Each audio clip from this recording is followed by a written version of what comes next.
પાકિસ્તાનના કરાચીથી એક એવા સમાચાર આવ્યા છે જેને સાંભળીને તમને નવાઈ લાગશે।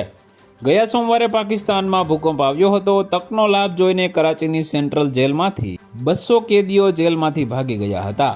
કરાચીની આ વિસ્તારમાં 24 કલાકમાં 3.2 થી 3.6 ની તીવ્રતાના ઓછામાં ઓછા 3 આંચકા અનુભવાયા હતા। કરાચીની આ જેલમાં બચ્ચા જેલ તરીકે પણ ઓળખવામાં આવે છે, જેમાં ભૂકંપના આંચકાને કારણે જેલની દિવાલોમાં તિરાડો પડી ગઈ હતી અને ઘણી જગ્યાએ દિવાલો પણ પડી ગઈ હતી। ત્યારબાદ કેદીઓએ ધક્કામુક્કી શરૂ કરી હતી।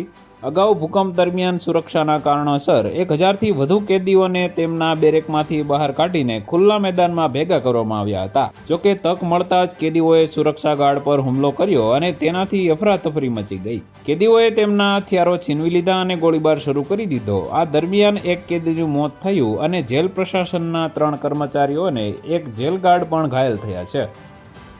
તો વધુ માહિતી મેળવવા માટે ચેનલ સાથે જોડાયેલા રહો। વિડીયો પસંદ આવે તો લાઈક કરી દેજો। ચેનલમાં નવા છો તો સબસ્ક્રાઇબ કરી દેજો।